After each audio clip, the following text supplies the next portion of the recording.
Hello all, welcome to The Filmy Fellow. Ambajipeta marriage band. It's really simple cinema, yet చాలా strong and depth ఉన్న cinema. Unfortunately స్టోరీలో ఉన్న strongness ని, ఐడియాలో ఉన్న ఇంటెన్సిటీని materialise చేయడంలో చాలా క్రాఫ్ట్స్ ఫెయిల్ అయినాయని నాకు అనిపించింది. సినిమా స్టోరీ ఇందాక చెప్పుకున్నట్టు వెరీ సింపుల్. 17 సంవత్సరాల క్రితం ఒక ఊరిలో 2 కులాలు 2 కుటుంబాల మధ్య గొడవే ఈ Ambajipeta marriage band. Ambajipeta marriage band cinema detail రివ్యూలోకి వెళ్లే ముందు ఒక small request, please do subscribe to the channel the filmy fellow.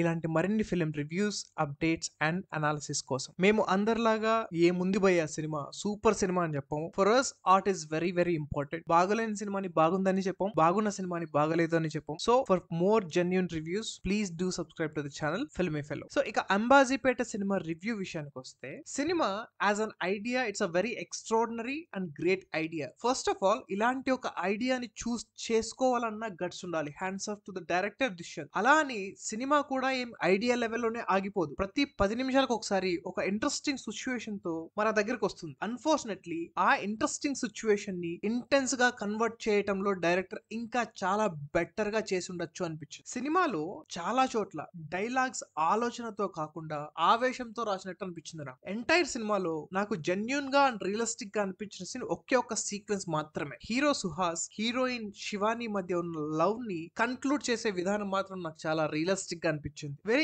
A scenes నాకు అంత రియలిస్టిక్ గా అనిపించలేదు. నిజానికి సినిమా జరిగిన సన్నివేశాల ఆధారంగా తీసిన సినిమా అయినా కూడా చాలా ప్లేసెస్ లో సినిమా అన్రియల్ గా అనిపించింది. దానికి main reason actors performance. Maximum scenes లో చాలా మంది యాక్టర్స్ ఓవర్ యాక్షన్ చేసినట్టు అనిపించింది, లేదా అన్ప్రొఫెషనల్ యాక్టింగ్ అనిపించింది. కొన్ని చోట్ల మరీ వేగ్ గా ఈ సీన్ లో మేము యాక్టింగ్ చెయ్యాలంటే చెయ్యాలి అన్నట్టు అనిపించింది. బట్ పర్టికులర్లీ సాడ్ సిచ్యువేషన్స్ లో మాత్రం సుహాస్ యాక్టింగ్ చాలా బాగా చేశాడు. ఒక పర్టికులర్ సీన్ లో తను ఏడుస్తూ ఉంటే తన ఫోర్ హెడ్ మీద నరాలు బయటకు వస్తాయి. ఒక సీన్ ఎంతో ఇంటెన్సిటీతో చేస్తే తప్ప అలాంటి ఒక అవుట్పుట్ రాదు. కానీ దాన్ని పిక్చరైజ్ చేయడంలో టీమ్ డెఫినెట్లీ ఫెయిల్ అయ్యారు. సినిమాలో అంతకన్నా ఎమోషనల్ సీన్స్ చాలా ఉన్నాయి, కానీ అవన్నీ గ్లిసరిన్ సీన్సే. సినిమాలో అన్నిటికన్నా నాకు బిగ్గెస్ట్ మిస్టేక్ అనిపించింది రైటింగ్. పాజిటివ్ క్యారెక్టర్స్ లో ఉన్న నెగటివ్ పాయింట్స్, నెగటివ్ క్యారెక్టర్స్ ని స్ట్రాంగ్ గా ఎస్టాబ్లిష్ చేసే టైంలో ఏదో రీజన్ వల్ల మంచికి చెడుకి బార్డర్ లైన్ ని డైరెక్టర్ క్రాస్ చేయలేకపోయాడు. కొన్ని ప్లేసెస్ లో క్రాస్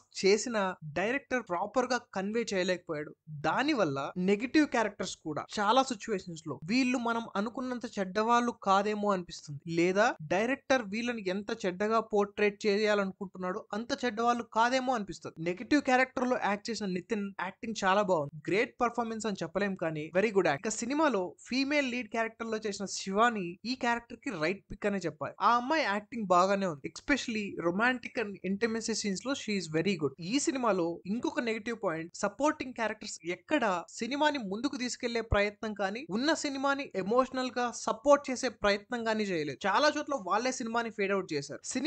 సినిమా టెక్నికల్ గా చాలా విషయాల్లో అండర్ పర్ఫార్మెన్స్ చేసిందనే చెప్పాలి. Mainly cinematography. ఈ మధ్య కాలంలో చాలా సినిమాల్లో చూస్తుంటాం, కెమెరా ఎంత ఫాస్ట్ గా మూవ్ అయితే ఇమేజ్ అంత బ్లర్ అవుతుంటుంది. కానీ ఈ సినిమాలో కెమెరా స్టడీగా ఉన్న సబ్జెక్ట్ కూడా బ్లర్ అవుతుంటుంది. అలాంటి సీన్స్ సినిమాలో చాలా ఉన్నాయి. ప్రొడక్షన్ డిజైన్ కూడా చాలా పూర్ గా, అన్ రియలిస్టిక్ గా, ఏదో చేయాలన్నట్టు చాలా సీన్స్ అనిపిస్తాయి. అదేంటో విచిత్రంగా సగం ఫ్రేమ్ లో వర్షం పడుతుంటే ఇంకొక సగం ఫ్రేమ్ లో పడదు. నీళ్ల ప్రాబ్లం అనుకుంటా, పక్కనే లేకే ఉంది, అది మర్చిపోయినట్టున్నారు. సినిమాలో ఎడిటింగ్ డీసెంట్ గా ఉంది. మ్యూజిక్ కాస్త బెటర్. ఉన్న అన్ని క్రాఫ్ట్స్ లో కంటే మ్యూజిక్ కాస్త బెటర్ పర్ఫార్మెన్స్ చేసిందని చెప్పాలి. ఎస్పెషల్లీ కొన్ని యాక్షన్ సీన్స్ కానీ, లేకపోతే కొన్ని ఎలివేషన్ సీన్స్ లో కానీ మ్యూజిక్ డెఫినెట్లీ బెటర్ గా పర్ఫార్మ్ చేసింది. సినిమాలో 2-3 డైలాగ్స్ బాగున్నాయి. అదృష్టవశాత్తు ఆ అన్ని డైలాగ్స్ కూడా ట్రైలర్ లో ఉన్నాయి. ఓవరాల్ గా అంబాజీపేట మ్యారేజ్ బ్యాండ్ గట్స్ ఉన్న యావరేజ్ సినిమా. డైరెక్టర్ క్రాఫ్ట్స్ మీద, రైటింగ్ మీద కాస్త కేర్ తీసుకుని ఉన్న ఒక మంచి సినిమా ఏది. ఇన్ఫాక్ట్ ఒక గొప్ప సినిమా ఏది కూడా. సినిమాకి main problem act and scenes ని ఎలివేట్ చేయటంలో కాస్త డిసప్పాయింట్ చేశారు. మంచి సీన్స్ అన్ని ఫేడ్ అవుట్ అయిపోయాయి. సినిమాలో